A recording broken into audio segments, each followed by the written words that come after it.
풍성한 명절 추석 한가위를 보낸 지 얼마 지나지 않은 것 같은데요.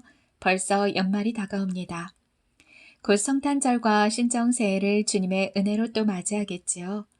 명절이 되면 무언가를 기념하고 감사하며 저마다 소중한 분들께 마음을 나누기 마련인데요. 그래서 명절을 떠올리면 풍성함이 연상되는 것 같아요. 오늘 함께 나누게 될 요한복음 5장, 본문의 시기적 그 절기상 배경이 때마침 유대인들의 명절이라고 하네요. 유대인의 대표적 명절로는요, 불임절, 유월절, 오순절, 초막절, 수전절이 있는데요. 예수님께서 유월절을 지나 유대를 떠나셨던 것을 기준하여 요한복음 5장에서 말하는 명절을 오순절로 추정하고 있습니다.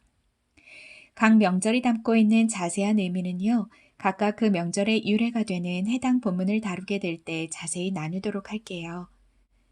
오늘 요한복음 5장에 예수님께서 유대 명절을 맞아 예루살렘에 올라가셨다고 합니다. 예수님께서 어떤 장소를 찾으실 때는 항상 누군가와의 특별한 만남이 기다리고 있잖아요. 이번 유대 명절, 우리 예수님께서 어떤 이와의 만남을 가지실지 무척 궁금한데요. 본문 속으로 어서 들어가 보죠. 예수님께서 마침 예루살렘의 어떤 문 쪽을 막 지나고 계세요. 저 문은요, 예루살렘 북동쪽에 위치한 양문이라고 합니다. 우리가 알고 있는 그 단어 그대로 양의 문, The Sheep Gate, 양들이 지나다니는 문이죠. 이 양의 문은요, 예루살렘 성전과 가까이 위치한 문이었기 때문에 성전 희생 제사에 쓰여지는 양들이 이 문을 통해 들어와 성전으로 유입되었다고 해요. 자, 그리고 이 양의 문 옆에는 아주 유명한 곳이 있었는데요. 바로 히브리어로 베데스다라는 연못이에요. 우리말로 자비의 집, 은혜의 집이라는 의미를 가지고 있어요. 이름이 너무 멋지지 않나요? 석회석으로 깔려있어 물 공급이 귀했던 예루살렘 땅이기에 물을 끌어모아 만들어둔 인공 연못, 베데스다에서 제사 드리기 전 몸을 깨끗이 하거나 제단에 바칠 제물을 씻었다고 하네요. 그러고 보니 하나님께서 이스라엘에 베풀어 주신 일들을 기념하기 위한 축제의 날, 명절인데다가 자비의 집이라 이름하는 곳이니 아름다운 모습을 기대하게 되는데요. 그런데 우리의 기대와는 다르게 연못 주변, 기둥과 지붕으로 이루어진 5개의 행각 아래 안 못 보는 사람, 혈기가 마른 중풍에 걸린 사람, 다리 저는 사람, 아예 못 걷는 사람 등 각종 병에 걸린 아픈 사람들의 무리로 가득합니다. 우리가 그려본 풍성한 명절의 모습은 간데없고 모두들 슬픔으로 가득 차 보여요. 너무 지쳐 보입니다. 그도 그럴 것은 사실 이곳은 베데스다, 자비의 집이란 그 이름과 달리 자비나 은혜를 실제로 경험하기 결코 쉽지 않은 곳이었죠. 언제부턴가 이런 이야기가 돌기 시작했습니다. 어떤 이야기냐고요? 천사가 연못에 내려와 가끔 물을 움직이는데 글쎄 그 물이 움직일 때 가장 먼저 들어가는 오직 단 한 사람만 어떤 병이 되었든 무조건 다 낫는다지 뭐예요. 그러니 모두들 저렇게 하염없이 물만 바라보고 있는 거죠. 그러다 정말 물이 움직이기라도 할라치면 서로 먼저 들어가겠다고 여기저기 난리가 나지 않았겠어요? 서로를 밀치는 일이 다반사였을 거예요. 많은 인파가 모여 있는 곳, 거동이 불편한 사람들 속에서 물소동이 날 때면 밟고 밟히는 일이 왜 없었겠습니까? 아수라장이 따로 없었을 거예요. 서로를 불쌍히 여기고 서로를 의지하며 지내도 견디기 쉽지 않은 아프고 고독한 사람들을 상대로 이기심을 부추기고 경쟁하게 만드는 그곳에 진짜 치유가 과연 그곳에 구원이 있을까요? 그 시각 예수님께서 바로 그곳에 오신 것입니다. 기쁨 없는 명절에 자비라곤 찾아보기 어려운 자비의 집을 안타깝게 바라보셨을 모습이 그려지시죠. 당시 그곳에는 정말 아픈 사람들이 많았는데요. 그 중에서도 무려 38년 동안이나 오랜 병을 앓아온 한 남자가 있었어요. 예수님께서는 그 사람의 병이 너무 오래된 것을 아시고 특별히 38년 동안 병을 앓아온 그 남자를 주목해 보셨습니다. 그리고 그에게 가까이 다가가 어떤 말을 건네셨죠. 예수님께서 병이 오래된 그에게 과연 무슨 말을 건네셨을까요? 우리도 가까이 가서 들어보죠. 네가 낫기를 원하느냐? 병이 오래된 그에게 너무 당연한 질문을 던지셨어요. 당연히 낫고 싶다 혹은 왜 당연한 것을 묻느냐고 대답하지 않았을까요? 그런데요, 여러분들과 제가 예상하는 대답과 달리 그는 다른 말들을 늘어놓았어요. 선생님, 물이 움직이기 시작할 때 제가 연못 안으로 들어갈 수 있게 도와주는 사람이 아무도 없어요. 제가 물속으로 들어가려고 하면 다른 사람이 항상 저보다 먼저 물속으로 들어간다고요. 당시 그곳의 분위기를 제대로 가늠할 수 있는 말이 아닌가 싶어요. 눈물로 얼룩진 그곳의 슬픔을 말이죠. 그 근거나 사실 여부조차 확인하기 어려운 신비로운 이야기를 정말이지 모두들 맹신하고 있었던 것 같습니다. 그로 인한 절망과 원망도 깊게 느껴지고요. 누군가 자신을 물속에 던져주지 않았기에 자신의 병이 낫지 않은 것이라고 믿고 있어요. 그는요, 하나님의 아들 예수께서 바로 제 곁에 서 계신데도 여전히 계속해서 그 연못만을 맹신하고 바라보고 있었죠. 참된 치유와 구원이 어디서부터 오는지를 몰랐던 때문입니다. 반드시 그 연못에 들어가야지만 자신의 병이 나을 수 있다고 잘못된 믿음을 확고히 붙들었던 때문이지요. 잘못된 믿음, 헛된 소망으로 오랜 세월을 낭비한 그를 불쌍히 여기신 예수님께서 그에게 말씀하세요. 일어나, 너의 자리를 들고 걸어가라.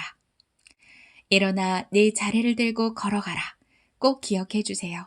이렇게 똑똑히 3단계로 예수님께서 명령하셨습니다. 이상하다. 하나도 아프지가 않아. 몸이 일으켜지네. 천사가 물을 움직여준 것도 아니고 내가 저 물에 들어간 것도 아닌데 어떻게 된 거지? 창조주 하나님의 그 말씀 그대로이신 예수님. 그분의 명령대로 그가 행하자 38년 동안이나 그를 옥죄던 그 병의 위세를 떨쳐내고 일어날 수 있었습니다. 그는 예수님의 말씀 그대로 자신이 오랜 세월 깔고 누워있던 그 쾌쾌한 묵은 자리를 말아들었어요. 그리곤 걸어갔습니다. 그가 어디론가 걸어갔어요. 어디로 걸어갔는지는 이후에 다시 나누도록 할게요. 그날은 바로 안식일이었습니다. 고침을 받아 걸어가고 있는 그에게 유대인들이 다가오네요. 이봐, 멈추시오. 당신 정신이 나갔소. 오늘은 안식일인데 어찌 자리를 들고 일어나 걷는단 말이오. 안식일에 아무것도 해선 안 된다는 것을 잊었소. 저를 고쳐주신 분이 저에게 자리를 들고 일어나 걸으라 말씀하셨기에 순간 저도 모르게.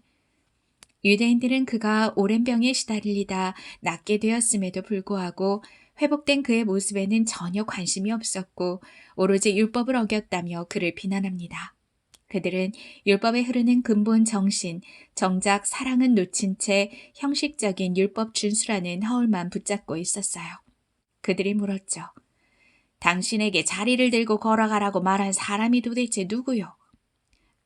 그곳엔 너무 많은 사람이 있었기도 했고 제 병이 나았다는 것이 너무 기쁜 나머지 미처 그분을 보지 못했습니다. 예수님께서는 이미 군중 속으로 사라지신 후였죠. 그 일이 있은 후 며칠이 흘렀어요. 예수님께서 성전에서 병이 나은 그 사람을 다시 만나 주십니다. 그에게 꼭 당부하고 싶으신 말씀이 있으셨거든요. 이제 네가 온전케 되었으니 더 나쁜 것이 생기지 않도록 다시는 죄를 짓지 말라. 그랬군요. 그동안 이 사람이 그렇게 오랜 세월 병으로 고통받았던 것은 그의 죄 때문이었네요. 모든 병이 죄 때문에 생기는 것은 아니라는 것을 알고 계실 거예요. 요즘 크게 유행하듯 바이러스가 침투해 감염증을 앓기도 하고 가족력이라고도 말하는 유전적, 환경적 요인으로 질병에 걸리기도 하죠. 전염병이 돌기도 하고요. 심리적 고통이 원인이 되어 나타나는 정신병적 증세들도 많습니다. 그런데요, 사실 이 모든 질병과 고통, 그리고 죽음에 대해 더 깊이 근원적으로 그 출발을 살펴볼 때 인류의 근본 죄 때문이라는 것을 보게 됩니다. 오늘 베데스다 연못에서 주님을 만난 이 사람의 경우가 이것을 잘 말해주는 것 같아요. 이 사람은 자신의 죄로 인해 38년 동안이나 병으로 고통을 받았던 것이지요. 사랑과 긍휼이 충만하신 예수님께서는 그가 또다시 죄를 짓고 또다시 비참하게 살아가지 않게 하시려고 그날 그를 친히 다시 만나러 와주신 것이에요. 예수님을 다시 만난 이후 그는 그 길로 바로 자신을 추궁했던 유대인들을 찾아가 병을 고쳐준 이가 예수라는 분임을 말하게 됩니다. 그날 이후 유대인들은 예수님께서 안식일에 병자를 고치셨다는 이유로 예수님을 핍박하기 시작해요. 비난을 퍼붓는 유대인들에게 예수님이 말씀하세요. 내 아버지께서 지금까지 항상 일하시니 나도 일한다. 감히 안식일을 범한 것도 용서할 수 없는데 하나님과 자신을 동등하게 여기고 하나님을 자기의 친아버지라 부른다니 도저히 들어줄 수가 없다. 이때로부터 유대인들은 예수님을 죽이기로 작정하게 됩니다. 그분이야말로 진정 하나님의 아들이시며 죄된 우리를 온전케 하실 수 있는 치료자, 유일한 구원자 되심을 알아보지 못한 채 말이죠. 오늘 우리가 함께 나눈 요한복음 5장 베데스다 연못의 38년 된 병자 치유 사건은 요한복음이 나타내는 7가지의 표적 중 3번째 표적입니다. 요한복음의 저자 요한은 특별히 예수님의 행적을 7가지 표적을 중심으로 기술함으로써 예수님이 바로 하나님께서 보내신 그리스도, 우리를 구원하실 분이란 사실을 차례로 증언했어요. 그분을 믿고 생명을 얻도록 말이죠. 오늘은 그 생명으로의 초대를 베데스다 현장을 통해 보여주고 계세요. 요한복음 5장에서 치유를 받은 병자는 무려 38년 동안 병을 앓았었다고 말씀드렸습니다. 38년. 어딘가 익숙한 숫자라는 생각 드시지 않나요? 민수기 말씀을 나누면서 이스라엘 백성들이 불순종으로 인해 실패하고 허비하였던 세월, 광야에서의 그 시간이 38년이라는 것을 확인했습니다.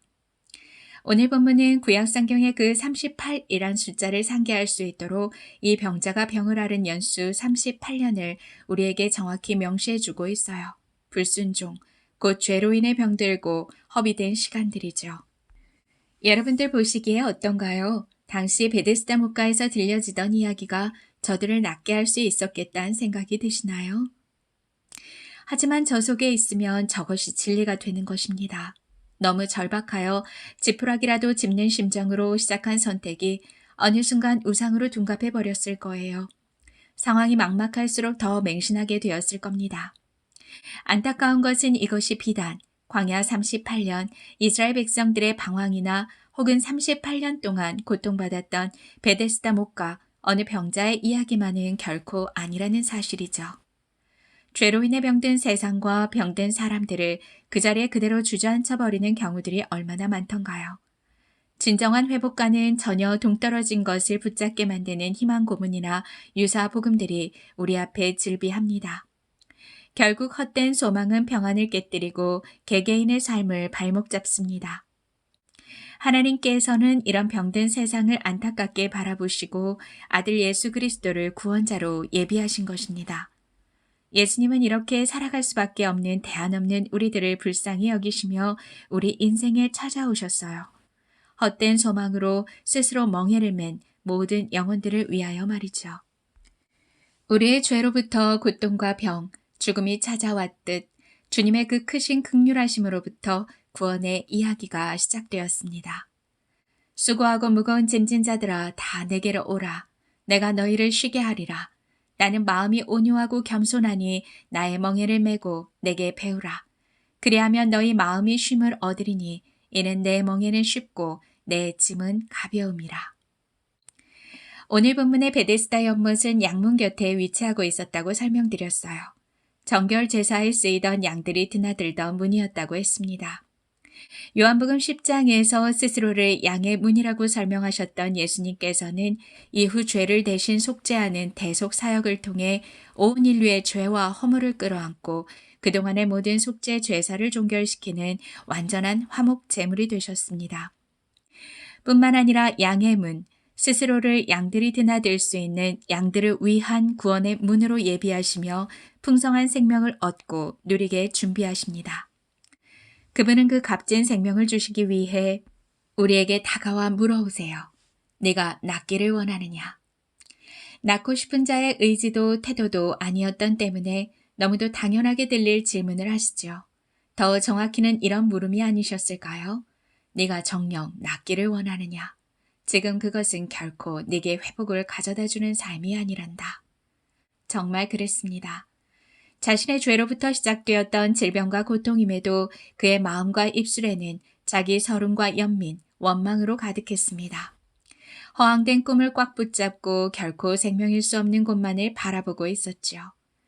연못으로 바래다주는 정도가 아닌 온 누리를 살리는 생수의 근원, 예수님께서 바로 제 곁에 오셨는데도요. 그럼에도 주님은 주가 계시지 않는 그곳, 결코 구원일 수 없는 곳에 희망을 걸고 많은 세월을 허비한 그를, 또한 우리를 불쌍히 여겨주시며 당신의 그 영광스러운 얼굴을 비추이십니다. 그리고 친히 말씀하세요. 일어나 자리를 들고 걸어가라. 양으로 생명을 얻게 하는 주님의 완전하신 사랑과 자비의 능력이 그 사람을 짓누르던 병세를 단숨에 떨쳐냅니다. 그리고 이내 그가 일어나죠. 죄종에 머물렀던 옛자리를 들고 일어나 걸어갑니다. 그래요. 그분의 음성이며 우리를 사로잡던 그 끈덕진 자리에서 얼마든지 박차고 일어날 수 있죠. 그분의 호령에 반응한다면 죄로 물든 그 멍에의 자리를 탈피할 수 있습니다. 이를 위해 주님이 오셨고 지금까지 일하십니다. 이후 그가 어디로 걸어갔는지는 다시 말씀드린다고 했는데요. 예수님의 음성, 그 분명한 부르심은 이제 어디로 걸어가야 하는지를 분명히 알려주시는 회복으로의 초대입니다.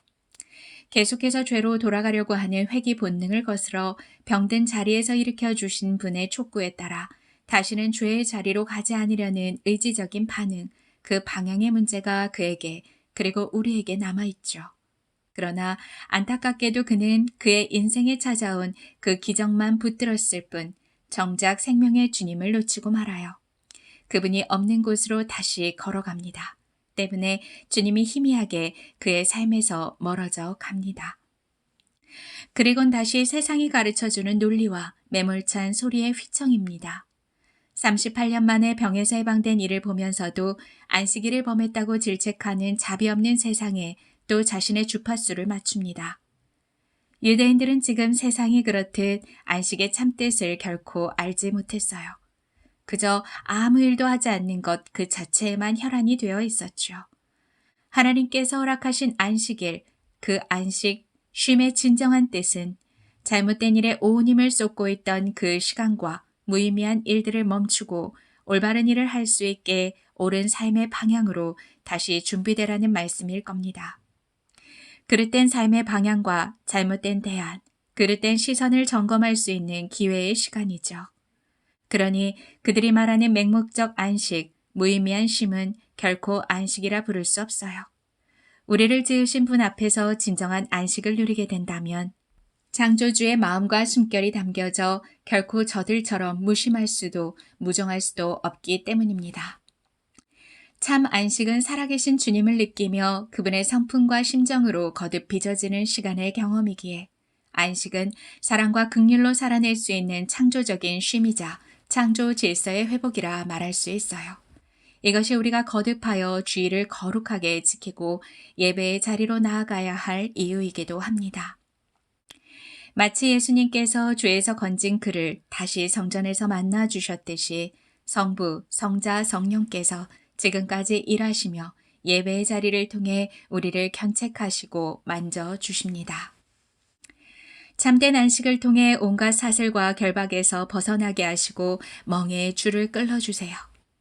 그 수고하고 무거운 짐을 당신 앞에 내려놓고 온유하고 겸손한 그러기에 쉽고 가벼운 멍에로 새롭게 삶을 정비하게 도우십니다. 주님은 이를 위해 흠없는 어린 양으로 우리에게 오셨어요. 죄에 사로잡혀 스스로 멍에 메고 살아가는 우리에게 참 평화와 진정한 회복을 안겨주기 위해서죠. 그가 찔림은 우리의 허물 때문이요. 그가 상함은 우리의 죄악 때문이라. 그가 징계를 받음으로 우리는 평화를 누리고 그가 채찍에 맞음으로 우리는 나음을 받았도다. 이는 잘못된 것을 놓고 소망의 새 것을 붙잡도록 요청하는 전혀 새로운 초대입니다. 삶의 대안을 그리스도로 바꾸어 주시는 부르심이에요. 의지하는 대상이 바뀌는 일이죠. 온전한 회복을 향한 문이 열리고 삶 전반의 총체적 치유를 향한 길이 열립니다. 자신이 그동안 정해놓은 인생의 돌파구, 그저 연못에 데려다 주기만을 요구하는 이에게 상상해보지도 못한 그분 자신을 내어주시는 일이에요. 하지만 주께서 당신 자신을 주시겠다 하심에도 불구하고 받는 이의 의지와 선택이 매우 중요합니다. 그 부르심을 듣고 순종함으로 일어나야 하고 우리가 깔고 앉아있는 그 죄의 자리를 들어야 하며 올바른 방향을 향해 걸어가야만 합니다. 더 이상 창조주의 뜻에 역행하는 삶이 아닌 순방향을 열어주신 분을 꼭 붙잡고 동행하는 삶이 될 때 일시적인 치유를 넘어 그 값진 구원을 삶 속에 온전히 누리는 구원을 이루어내는 삶이 될 것입니다. 이전에 소모되고 비참했던 삶에서 벗어나 포도나무에 접붙여진 가지처럼 풍성한 열매를 맺는 복된 삶이 될 거예요. 드디어 2022년도 예수님의 성탄을 기뻐하고 다시 오심을 기다리는 대림절기가 시작되었습니다. 베데스다 목가의 38년 된 병자에게 바랄 수 없는 중에 주님이 친히 찾아오셨듯 무익한 이 땅에 허물 많은 우리들의 삶에 그분이 찾아오셨어요. 자비 없는 자비의 집, 기쁨 없는 명절, 안식 없는 안식일에 몸소 참된 자비와 기쁨과 안식이 되사 아버지의 일, 하늘의 뜻을 이 땅 가운데 온전히 이루어내셨습니다. 이제 우리가 하나님의 자녀가 되어 아버지의 일을 이 땅 가운데 이루어가도록 주께서 우리를 부르십니다.